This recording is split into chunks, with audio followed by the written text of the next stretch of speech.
Yeah.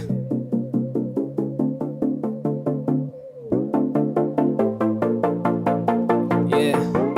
Hej, jeg hedder ELO. Jeg spiller senere på Smukfest. Hello and welcome to Dynaudio Unheard. My name is Christopher and I'm your host.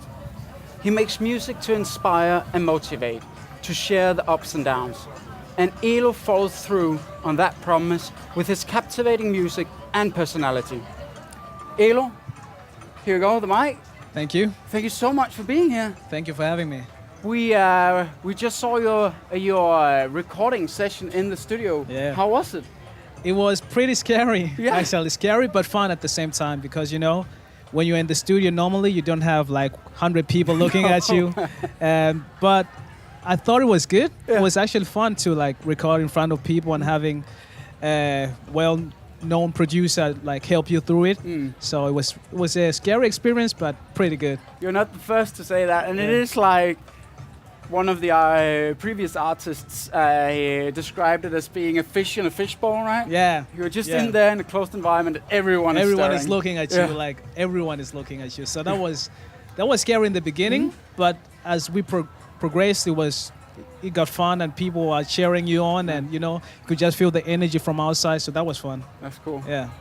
One of the things that I noticed was that you approached your recording time very differently from some of the other artists. Yeah. And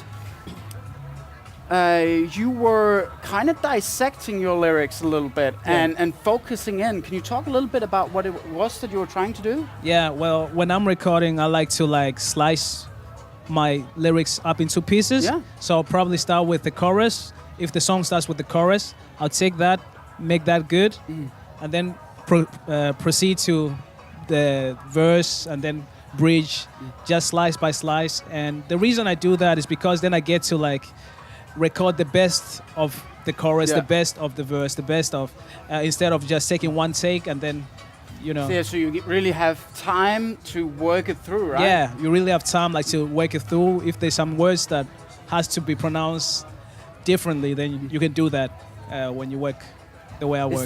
Does that come from experience? Have you tried to do it differently before? Or? Yeah, I think it comes from experience. There's been times where I had to record one text, and when I did that, like, and then I messed up a word, then you know you have to start from the beginning again. So this way gives me an advantage that I can do it on the way I want to do it. So. And I could imagine that it also gives you a little bit of freedom to play around, right? Yeah, it does, because you know when you start by recording one piece, then all the creativity that you get recording that one piece, you can put in that one piece, you know. So if I'm recording a chorus and suddenly we find that this sounds good, then I can just put it in the chorus. Exactly. Yeah. So you just while you're recording, you get creativity coming to you at the same time. So. And I think that it was just a really good glimpse into the whole recording process, right? Yeah. Which I could see that the audience out here, they gave you a lot of love. Yeah, they did. That was awesome. That was very good. Like, they had a lot of energy. They were smiling, you know, so it was perfect. I loved it. And ELO, I know that with your music, and just to let everyone know, we talked before, so we've been through a little bit of it, and so I know that you have a huge desire to try and inspire and motivate people. Can you try and talk a little bit about why that's important to you? Yeah, well, it's important because I've had times in my life where I felt like I was down. I've experienced depression, and you know, I've experienced death in my family and stuff like that. And I know it's a normal thing for a lot of people to go through hard times. But the bad thing is we don't talk too much about it. That's true. You know, we hide from the bad things of life, and I'm just trying to like bring that up as a topic as well in my music to say, you know what, you're not alone. No matter what you're going through in your life, it's normal that we go through these things, these feelings, these emotions, and we shouldn't try to hide them. We should try to help each other through them. So. And I know that you said you've been through some downs, and I know that you lost your father when you were young. You came to Denmark when you were a 10 years, kid. You had to go to language school, start in regular school. you were good at football, a tackling. Yeah. I mean, there's been plenty of downs, but one of the things that's so striking about you is that you're so positive. Yeah. I mean, how do you manage to get all of that great positive energy? I think for me, it's life happens. Yeah. Sometimes life is just, it happens. We can't really, we can't choose what's gonna happen tomorrow. We can only live and try to do our best while we're here. And I think for me, I recognize that in a young age that, you know what, sometimes life happens and you need people around you when life happens. And by that, again, I believe that there's a higher power somewhere. I believe in a God, so that gives me strength as well. So, yeah. And I mean, again, through all of that adversity that you have met, you've always managed to pull through, right? Yeah. One of the things we talked about was losing soccer or football, right? Yeah. Your big passion. Yeah. And then you picked up a notebook and you started scribbling down and something came out of that. Yeah. Well, it wasn't that simple. It was, I'm really oversimplifying. I know it wasn't that simple. But yeah, I know what you mean. Like, yeah. And that's the thing with life, because sometimes when something that you love is taken away from you, then something good will come at some point. We just have to keep going, keep believing, and keep trusting that you're going to make it no matter what you're going through. And as you said, it wasn't that simple. Yeah. And do you mind digging a little bit into that process? How did you go through that period of time? And please don't spare the complexity. Well, first of all, when you have a dream and you have something that you love so much that this is what you want to do, and that gets taken away from you, you break down, of course. I was in tears.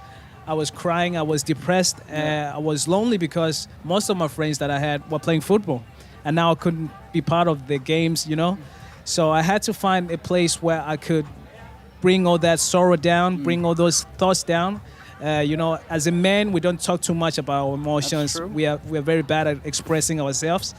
And I was bad. I was an introvert, all those kind of things.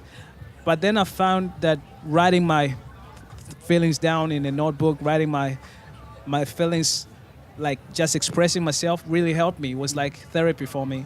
And that's how I started making music, like just writing what I'm feeling, writing it down, making poems out of it and all those kind of things. So that really helped me, like to break through and just find a new passion, a new love in music. Right. Yeah. And it really has been finding that new love, right? And I mean, on that journey, you're here now. I mean, you're part of Karriere Kanon, which is a big deal here in Denmark, right? A lot of big Danish artists have come through Karriere Kanon. You're going to play at Live Camp here later. Yeah. You're among the 8 finalists. They're going to choose 3. And I mean, that must be an amazing feeling. It is. All praise to the Most High. I mean, it really, really is. It's pretty dope just to sit here next to you talking, like Dynaudio. It's pretty big for an upcoming artist, So this is a great opportunity for me to show my talents, to show what I have, and make new contacts, make a new network, bring my music out to the people. So I'm just thankful to have the opportunity. And I mean, that was one of the things that we also talked about, is your approach to this whole Karriere Kanon, and that you feel like you're already reaping the benefits. Yeah, definitely. And how are you going about that? Well, I'm actually just thankful of the opportunity. And when you are thankful of something, you start to look at the positive sides instead of focusing on the negative sides. So right now I'm just looking at the positive sides. I got people, new connections. The people who are playing at Karriere Kanon are now my friends, so we can make music together, and producers that we meet, and just the whole network, the music business in itself. You just get to have a foot in, and that's what all this has given me. So what do you think it would mean for your career if you were chosen among the final 3? I think it would be a really sick thing to happen. It would be pretty good. And I think it will make, not a lot of people know who ELO is, but maybe if I win, I think my name will be somewhere up there for the upcoming in the Danish music business. So it could be nice if it happens. I hope it really happens. You're being a little bit modest now. Yeah. I mean,